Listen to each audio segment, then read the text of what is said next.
एक खूंखार कैदी जिसकी सजा पूरी हो चुकी है, लेकिन वह जेल से बाहर जाने का नाम ही नहीं ले रहा। और जानते हैं क्यों? सिर्फ मेरे हाथों का बना वो स्वादिष्ट दाग गुओं फान खाने के लिए। यहाँ तक कि कैदी एक एक निवाले के लिए आपस में ही लात घूंसे चला देते हैं। जेल के बाहर भी लोगों का पागलपन इस कदर है कि वे सिर्फ इस भोजन को छकने के लिए अपना सिर फुडवाने को तैयार रहते हैं। लेकिन असलियत तो ये है कि मैं कोई बद्धा शेफ नहीं, बल्कि चौराहे पर चीनी से बनी शाओबिंग बेचने वाला एक आम इंसान था। मुझे तो एक अंडरवर्ल्ड के डॉन ने अपना मोहरा बनाकर इस काल कोठरी में धकेल दिया। मेरी मौत की सजा में बस एक हफ्ता बचा है। इसी मायूसी के बीच जेल का वार्डन मुझे एक पूछताछ वाले कमरे में ले जाता है और मुझसे कहता है कि मुझे अब ए ब्लॉक के खतरनाक कैदियों के लिए खाना बनाना होगा। अब भाई, सिर्फ रोटियां बनाना जानने वाला इंसान भला पूरे ड्रैगन किंगडम का शेफ कैसे बन सकता है? क्या मुझे वहाँ 2000 रोटियां बेलनी पड़ेंगी? खैर, जिंदगी की हर एक सांस कीमती होती है, इसलिए मैंने भी हिम्मत जुटाकर हाँ कह दिया। जब मैं रसोई में पहुंचा तो वहाँ के हालात देखकर मेरे होश उड़ेज गए। बर्तन बेहद पुराने थे और सब्जियां भी सड्ढी गली थी। ऊपर से सिर्फ 40 मिनट बाद कैदियों के भोजन का समय होने वाला था। इतने कम समय में 2000 लोगों का खाना बनाना किसी चमत्कार से कम नहीं था।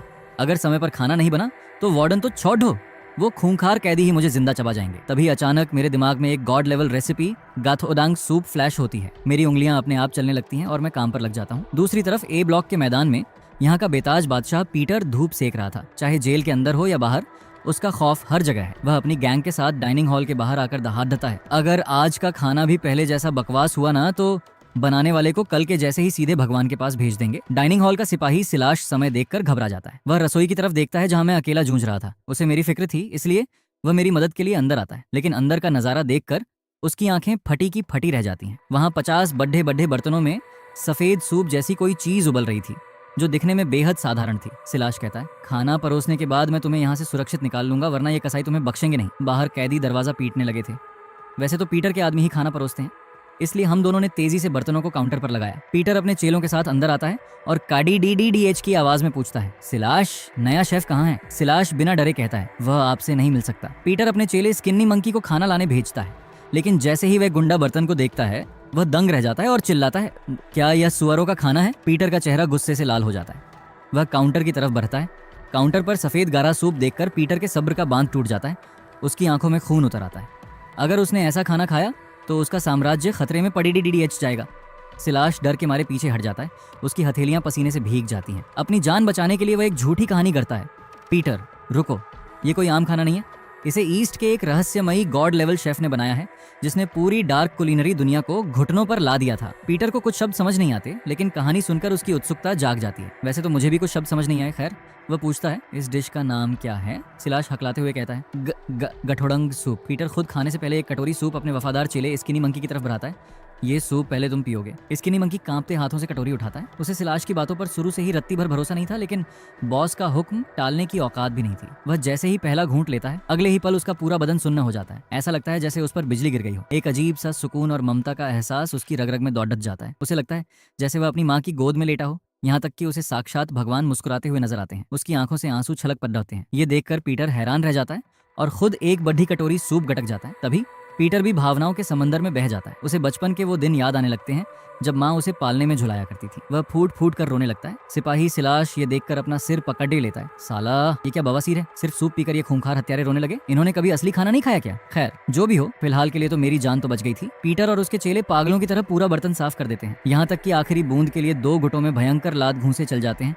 जिसमें कई कैदी अस्पताल पहुंच जाते हैं। जब मुख्य वार्डन मार्टिन पुलिस बल के साथ पहुंचता है तो वहाँ का नजारा देखकर उसका दिमाग घूम जाता है। कुछ कैदी अजीब हालात में बैठे दिखते हैं तो वो उधर जाके देखता है, पर वो सारे कैदी कोने में बैठकर मजे से प्लेटें चाट रहे थे। मार्टिन सबको बाहर खदेड़ता है और जेलर को फोन करके छोटे मोट दंगे की रिपोर्ट देता है। जेलर कहता है, शाम को किसी अच्छे शेफ का इंतजाम करो, उस रोटियां बनाने वाले खूनी से दोबारा खाना मत बनवाना।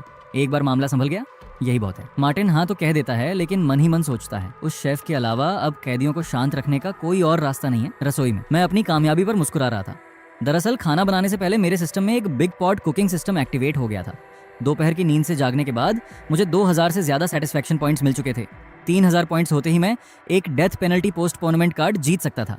तभी सिलाश फिर आता है और कहता है, चलो शेफ यून, रात के खाने की तैयारी करनी है। और इस बार मेरी मदद के लिए उन्होंने एक कड़ी DDDH के महिला कैदी सोफिया को भेजा था, जिसके पास ड्रैगन किंगडम जैसे बड़े रेस्टोरेंट्स में काम करने का तजुर्बा था। सोफिया मुझे बद्धी नफरत भरी नजरों से देखती है। वह सिलाश से कहती है, इस जैसे समाज के कचरे को तो सरेआम फांसी दे देनी चाहिए, मैं इसकी कोई मदद नहीं करूंगी। और वह दीवार से लगकर आंखें बंद कर लेती है। मैं भी उस पर ध्यान न देकर आज की बची कुची सामग्रियों को देखता हूँ। मीट और सब्जियां ना के बराबर थीं, इसलिए मैं रात के खाने के लिए यांगचुन नूडल्स चुनने का फैसला करता हूँ। दूसरी तरफ ए ब्लॉक के वीआईपी कमरे में पीटर अपने डॉक्टर से पूछ रहा था, क्या मेरा छोटा भाई कभी होश में आएगा? डॉक्टर मायूसी से सिर हिलाता है। उसका कोमा से बाहर आना नामुमकिन है। बेहतर होगा कि आप आखिरी समय शांति से जीने दें और अच्छे मन से उसको विदा करें। पीटर का दिल टूट जाता है। वह अपने भाई का हाथ पकड़ दिलाकर रोने लगता है। अगर कोई तुझे होश में ला सके तो मैं अपनी सारी दौलत और ताकत छोड़ देने को तैयार हूँ। इधर रसोई में मेरे नूडल्स बनकर तैयार थे। उसकी खुशबू पूरी रसोई में महकने लगती है। सोफिया जैसे ही उस खुशबू को सूंघती है, उसके मुंह से लार टपकने लगती है। मैं नूडल्स का एक बड्ढा निवाला मुंह में लेता हूँ और मजे से खाता हूँ। सोफिया गुस्से में तिलमिला उठती है, मैं मर जाऊंगी लेकिन तुम जैसे अपराधी के हाथ का खाना नहीं खाऊंगी। लेकिन भाई ठीक 10 मिनट बाद सोफिया और सिलाश दोनों टेबल पर बैठकर पागलों की तरह नूडल्स ठूंस रहे थे। उनके चेहरों पर जो जन्नत वाला सुकून था वह देखने लायक था। सिलाश को अब समझ आया कि दोपहर में कैदी खाने के लिए क्यों मरे जा रहे थे। शाम के खाने का समय अभी हुआ भी नहीं था कि बाहर कैदियों की लंबी कतार लग गई। दरवाजा ऐसे पीटा जा रहा था जैसे कोई नशेड़ियों का अड्डा हो। रात के खाने में पीटर नहीं बल्कि उसका चेला स्किनी मंकी आता है। जब वह नूडल्स देखता है तो चिढ़ जाता है, साला मुझे नूडल्स बिल्कुल पसंद नहीं। लेकिन मैं मुस्कुराते हुए कहता है, ये कोई आम नूडल्स नहीं है, इसके साथ मेरा स्पेशल गर्म सूप जाएगा। जैसे ही मैं सूप का ढक्कन हटाता हूँ, ऐसी लाजवाब खुशबू हवा में तैरती है कि सारे कैदी अपनी सुध-बुध खो बैठते हैं। स्किनी मंकी तुरंत 5 डिब्बे पैक करवाकर पीटर के पास भेजता है। पीटर के कमरे में जब वह सूप पहुंचता है तो कमाल हो जाता है। उस जादुई खुशबू को सूंघकर कोमा में पड़ रहा उसका छोटा भाई अपनी आंखें खोल देता है और धीमी आवाज में कहता है, भाई क्या खुशबू है, मुझे बहुत भूख लगी है। पीटर खुशी से पागल हो जाता है। डॉक्टर इसे मेडिकल इतिहास का सबसे बड़ा चमत्कार घोषित करते हैं। इस एक डिश की वजह से मेरी मौत की सजा 7 दिनों के लिए टल जाती है। लेकिन मुझे नहीं पता था कि जिस डॉन ने मुझे फंसाया था उसने जेल के अंदर मेरे खात्मे के लिए एक टॉप लेवल शूटर भेज दिया है। अगले दिन सूरज निकलने से पहले ही मैं दोबारा रसोई में पहुंच गया। तभी सिपाही सिलाश के साथ सोफिया भी वहां आ पहुंची। आज सोफिया के तेवर बदले बदले से थे। वह थोड़ी सजी धजी भी थी और मुझसे आंखें चुरा रही थी। खैर मैंने उसकी तरफ ज्यादा ध्यान न देकर आज की सामग्री की जांच की, जो हमेशा की तरह बेहद मामूली थी। एक गहरी सांस छोड़ते हुए मैंने तय किया कि आज सुबह के नाश्ते में मंतो यानी चीनी में उबले हुए बंस और मेरा स्पेशल डार्क सॉस बनेगा। हम दोनों की जुगलबंदी से मंतो बनकर तैयार ही होने वाले थे कि सोफिया उन फूले फूले सफेद बंस को देखकर सोच में पड़ गई। ये न तो ब्रेड जैसी दिखती है और न ही पिज्जा जैसी, क्या इसे खाया भी जा सकता है? लेकिन कल रात के नूडल्स का स्वाद याद आते ही उसने ज्यादा दिमाग नहीं दौड़ाया। इधर सुबह के अभी सिर्फ 6:30 बजे थे, जबकि जेल में खाना मिलने का समय सुबह 7 बजे होता है। पर कैदी अभी से ही डाइनिंग हॉल का दरवाजा तोड़ने पर आमादा थे। सिलाश हैरान था कि क्या ये कैदी पागल हो गए हैं। जब उसने दरवाजे के पास जाकर उनकी चीख पुकार सुनी तो उसकी आंखें फटी की फटी रह गई। कैदी चिल्ला रहे थे, अरे अल्लाह के नाम पर खाने के लिए दो, अरे ओ भगवान के लिए दरवाजा खोलो, हमें खाना दो, अब और बर्दाश्त नहीं होता। सिलाश ने अपना सिर पीट लिया, साला ये खाना मांग रहे हैं या नशा मुक्ति केंद्र के मरीज बन गए हैं। अब समय आ गया था मेरे हुनर के सबसे बड़े दाम का, कढ़ाई हिलाने की तकनीक। ये मशीन से नहीं हो सकता था, इसे पूरी तरह हाथ से करना था। मैंने 30 किलो भारी लोहे की उस विशाल कढ़ाई को अपनी उंगलियों के इशारे पर ऐसे हवा में उछाला जैसे वह कोई खिलौना हो। सोफिया और सिलाश यह नजारा देखकर जड़ हो गए। इतने भारी बर्तन को इस सटीकता से संभालना किसी आम शेफ के बस की बात नहीं थी। इसके लिए कम से कम 10 से 15 साल की कड़ी तपस्या चाहिए थी, जबकि मेरी उम्र अभी सिर्फ 20 साल के आसपास थी। वे सोच रहे थे कि क्या इस लड़के ने 10 साल की उम्र से ही कढ़ाइयां पटकना शुरू कर दिया था। 10 मिनट बाद जैसे ही काउंटर खुला, कैदी भूखे भेड़ियों की तरह अंदर आ धमके। मरैक अपने चेलों के साथ सबसे आगे था। जब उसने थाली में 2 सफेद गोल मंतो और वो डार्क सॉस देखा तो वो भड़क गया, ए शेफ ये क्या बकवास है, हम रात भर इस सूखे गोले का इंतजार कर रहे थे, अगर यह खाने में अच्छा नहीं हुआ तो मुझसे बुरा कोई नहीं होगा। उसने गुस्से में मंतो का एक टुकड़ा तोड़ा, उसे सॉस में डुबोया और अपने मुंह में डाल लिया। और फिर अगले ही पल उसकी आंखें बाहर आ गईं। उस बेजोड़ स्वाद का धमाका उसके मुंह में ऐसा हुआ कि उसके होश उड़ गए। वह चिल्ला उठा, हे भगवान, क्या कोई इंसान ऐसा दिव्य स्वाद बना सकता है? वह किसी अकाल पीड़ित की तरह पागलों की तरह उसे ठूंसने लगा। यह देखकर बाकी कैदियों ने भी बिना वक्त गंवाए मंतो पर धावा बोल दिया। जैसे ही वह डार्क सॉस उनकी जुबान से टकराया, उसकी लाजवाब और तीखी खुशबू ने उनके दिमाग के सारे तार हिला दिए। पूरा डाइनिंग हॉल तारीफों के शोर से गूंज उठा। मेरी माँ कसम, मैंने जिंदगी में इतना लजीज खाना कभी नहीं खाया। ये ड्रैगन किंगडम का असली शेफ है। पहले वाले तो बस टाइम पास कर रहे थे। कैदी इस कदर दीवाने हो चुके थे कि वे चिल्लाने लगे, अब तो मैं इस जेल से कभी बाहर नहीं जाना चाहता। साला साक्षात ईसा मसीह भी आ जाए तो भी मैं यहाँ से नहीं हिलूंगा। बाहर जाकर भला ऐसा अमृत कहाँ मिलेगा? सोफिया ये सब सुनकर दंग रह गई। उसका पूरा नजरिया ही बदल चुका था। वह विस्मय से मुझे देखने लगी। ये खाना नहीं, कोई जादू था। इधर सिलाश के मुंह से भी लार टपक रही थी, पर अपनी वर्दी और फर्ज की वजह से वह कैदियों के सामने हाथ नहीं मार सकता था। इसलिए वह बेचारा सिर्फ थूक घूंट कर रह गया। आधे घंटे के भीतर कैदियों ने अपनी उंगलियों और मंतों की मदद से प्लेटों को ऐसे चमका दिया जैसे वे अभी अभी दुकान से खरीद कर लाई गई हों। जब से मैंने इस जेल की रसोई संभाली थी, तब से बर्तनों को धोने का काम बेहद आसान हो गया था। हर रोज क्लीन प्लेट कैंपेन, प्लेट साफ करो अभियान जो चल रहा था। खाना खाकर जैसे ही बाकी कैदी बाहर गए, डाइनिंग हॉल में सिर्फ मरैक अकेला बच गया। उसका पेट तो भर चुका था, पर नीयत अभी भी भूखी थी। वह मटकता हुआ काउंटर पर सोफिया के पास पहुंचा और बोला, ब्यूटीफुल, जरा 2 मंतो और 1 चम्मच सॉस और दे दो। सोफिया ने पीछे खाली पड़े बर्तन को देखा और कहा, मन तो खत्म हो चुके हैं और वैसे भी तुम 4 बार खाना ले चुके हो, क्या अभी भी तुम्हारा पेट नहीं भरा? म्रैक कुटिलता से मुस्कुराया, ज्यादा नाटक मत करो, मुझे पता है तुम शेफ लोग अपने लिए माल छुपा कर रखते हो, चुपचाप बाहर निकालो वरना मेरा गुस्सा तो तुम जानती ही हो। सोफिया ने अपनी बाहें सिकोड़ ली और उसे भाव देना बंद कर दिया। म्रैक का पारा 7वें आसमान पर पहुंच गया।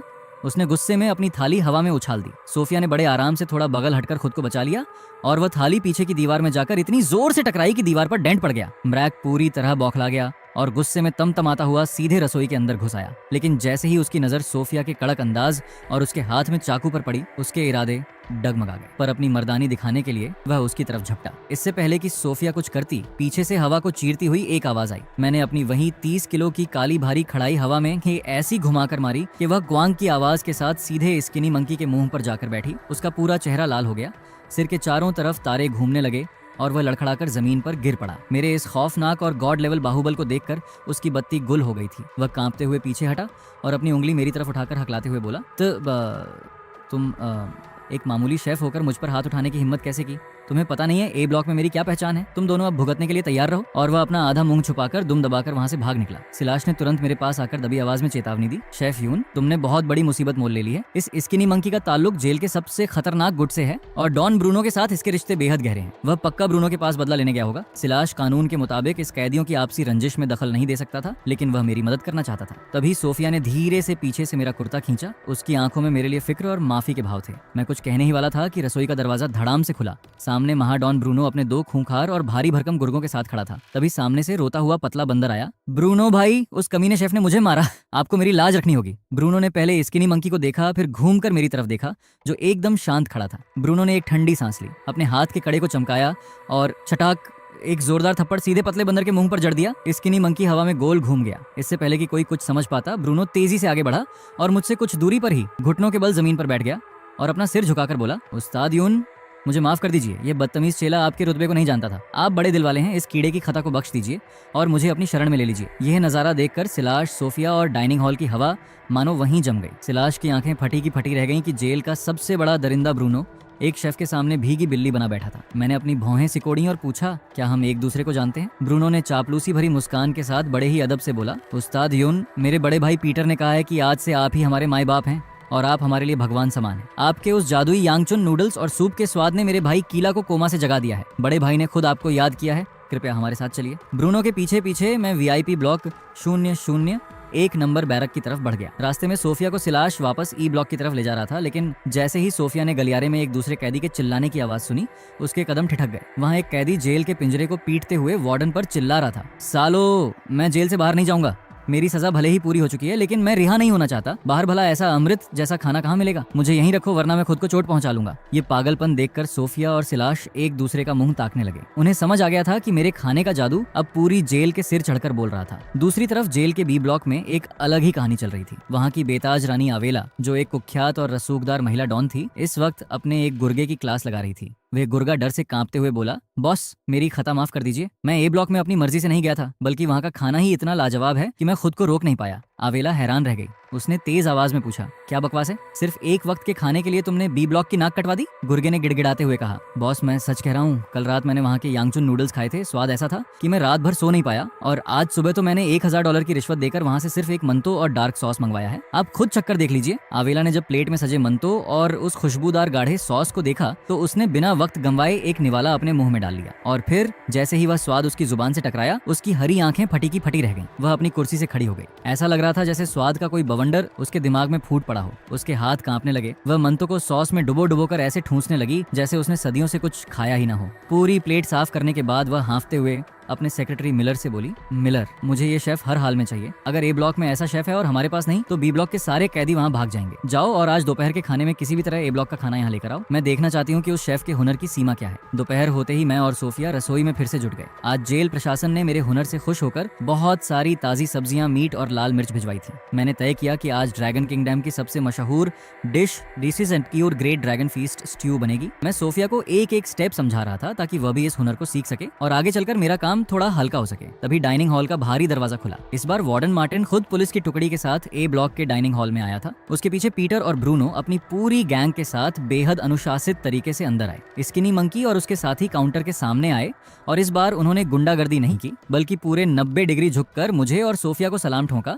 और एक सुर में चिल्लाए, यून भाई को सादर प्रणाम, भाभी जी को सादर प्रणाम। सोफिया भाभी जी सुनते ही पानी पानी हो गई और उसने शर्माकर अपना मुंह छुपा लिया। वार्डन मार्टिन तो ये नजारा देखकर अपनी जगह पर ही जम गया। जो कैदी वार्डन को देखकर थूकते थे वे आज एक शेफ के सामने भीगी बिल्ली बने खड़े थे। तभी सोफिया के पेट में चूहे कूदने लगे और उसने चम्मच से थोड़ा सा ड्रैगन फीस्ट स्ट्यू छक लिया। स्वाद छकते ही उसकी आंखों में चमक आ गई। उसे अपनी पुरानी गलतियों पर पछतावा होने लगा कि उसने शुरुआत में मुझसे बदतमीजी की थी। इधर आवेला का सेक्रेटरी मिलर किसी तरह रिश्वत देकर चुपके से दोपहर के खाने की एक थाली बी ब्लॉक ले आया। आवेला ने जैसे ही उस ड्रैगन फीस्ट स्ट्यू का पहला चम्मच मुंह में रखा, उसकी आंखों से खुशी के आंसू बहने लगे। स्वाद इतना गहरा और मखमली था कि उसने मिलर से कहा, ये इंसान कोई मामूली शेफ नहीं है, ये कुलिनरी की दुनिया का बेताज बादशाह है। आज शाम को जब कैदियों को टहलने के लिए मैदान में छोड़ा जाए तो बी ब्लॉक के सभी लड़कों को तैयार रखना। हम ए ब्लॉक पर चढ़ाई करेंगे। मुझे वह शेफ किसी भी कीमत पर अपनी बैरक में चाहिए। जेल में एक तरफ मेरे खाने को लेकर दंगे जैसी स्थिति बन रही थी, तो दूसरी तरफ जेलर को जब बी ब्लॉक के विद्रोह की खबर मिली तो उसने मिलर को डांटते हुए कहा, तुम लोग पागल हो गए हो क्या? सिर्फ एक शेफ के लिए दंगा करोगे? वो शेफ कोई बड़ा कसाई नहीं, बस ड्रैगन किंगडम का एक मामूली कैदी है। लेकिन असली खतरा अभी आने वाला था। अंडरवर्ल्ड के जिस डॉन ने मुझे फंसाया था उसने जेल के भीतर के एक सबसे खतरनाक शूटर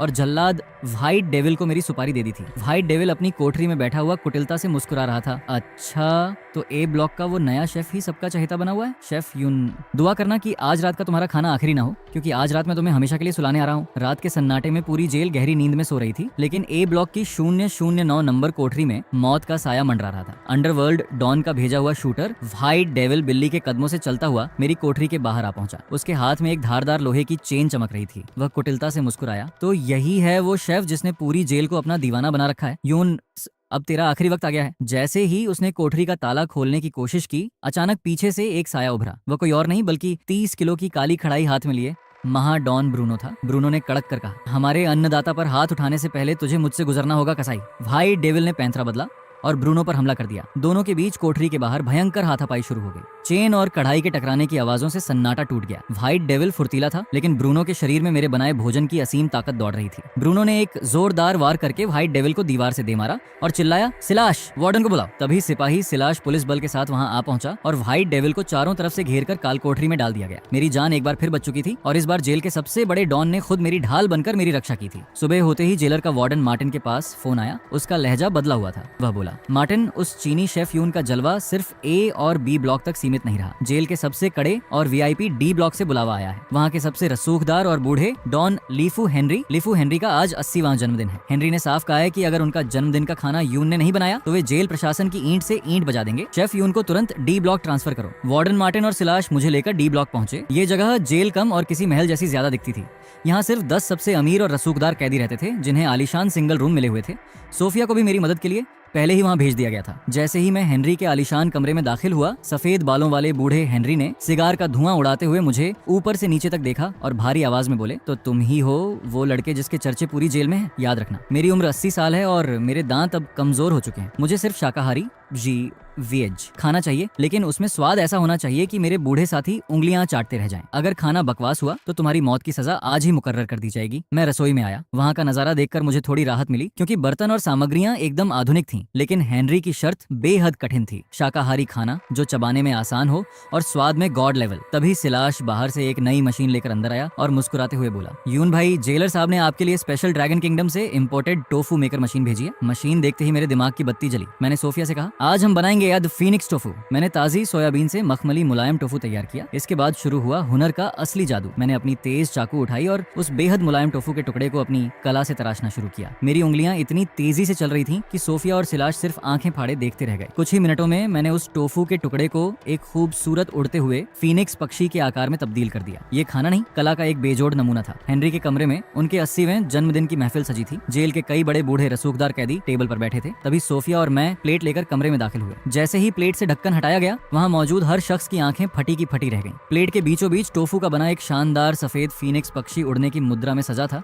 जिसके चारों तरफ मेरा स्पेशल खुशबूदार सूप तैर रहा था। हेनरी के एक साथी ने हंसते हुए कहा, हेनरी, इस लड़के ने कला तो अच्छी दिखाई है, लेकिन ये तो महज उबला हुआ शाकाहारी पनीर है, इसमें भला क्या स्वाद होगा। हेनरी ने बिना कुछ बोले अपने चम्मच से फीनिक्स टोफू का एक टुकड़ा तोड़ा और अपने मुंह में रख लिया, और अगले ही पल पूरे कमरे में सन्नाटा छा गया। हेनरी का चम्मच उनके हाथ से छूटकर प्लेट पर गिर गया। उनकी आंखें पूरी तरह खुल गईं और उनके चेहरे की झुर्रियां मानो गायब होने लगीं। टोफू इतना मुलायम था कि मुंह में जाते ही मक्खन की तरह घुल गया, और उसके भीतर छिपे मसालों के दिव्य स्वाद ने हेनरी को सीधे उनके बचपन की वादियों में पहुंचा दिया। उन्हें ऐसा लगा जैसे वे किसी जन्नत की सैर कर रहे हों, जहां चारों तरफ असीम शांति और सुकून हो। हेनरी की आंखों से खुशी के आंसू बहने लगे। ये देखकर उनके बाकी साथियों ने भी तुरंत नूडल्स और टोफू का सूप चखना शुरू किया, और देखते ही देखते वो रसूखदार बूढ़े कैदी बच्चों की तरह रोने और हंसने लगे। हेनरी खड़े हुए, उन्होंने मेरे सिर पर हाथ रखा और भावुक होकर बोले, यून, आज 80 साल की उम्र में मुझे समझ आया कि असली जिंदगी और असली स्वाद क्या होता है। तुमने मेरे कमजोर शरीर में फिर से जवानी जैसी ताकत फूंक दी है। आज से तुम इस जेल के कैदी नहीं, बल्कि मेरे बेटे समान हो। मैं अपनी पूरी वसीयत और अंडरवर्ल्ड का साम्राज्य तुम्हारे नाम करने को तैयार हूँ। बाहर बैठा वो डॉन तुम्हारा बाल भी बांका नहीं कर पाएगा। रसोई में वापस आकर सोफिया ने प्यार और आदर से मेरा हाथ थाम लिया